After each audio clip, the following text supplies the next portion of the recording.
One way my father and I are different.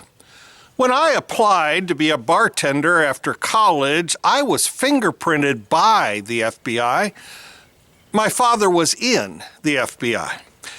The year he finished Wharton at Penn, the FBI was recruiting accountants as agents. His assignment was the office in Kansas City, Missouri. His job was investigating conscientious objectors.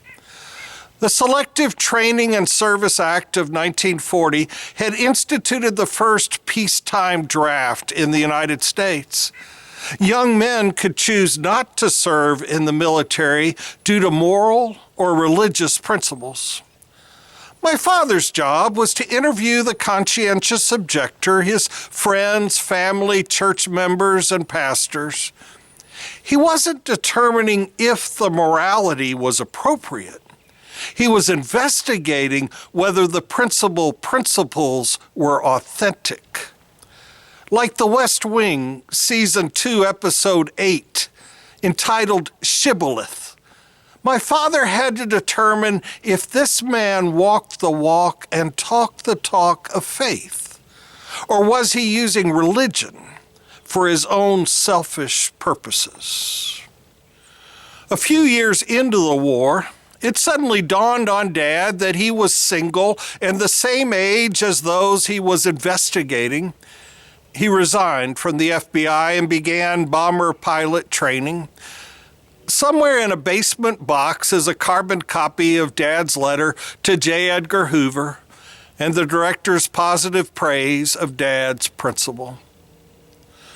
I wonder how much both nature and nurture influenced my inquisitiveness about how much others use religion for their own benefit.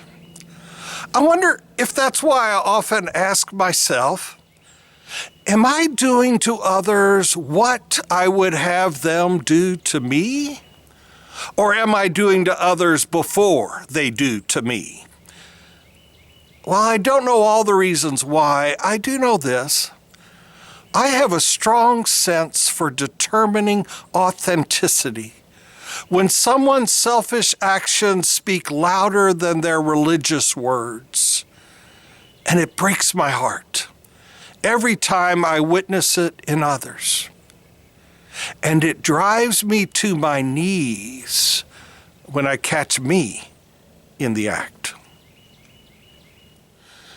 Jesus said, "Not everyone who says to me, 'Lord, Lord,' will enter God's realm, but only ones who do what God wills in God's realm."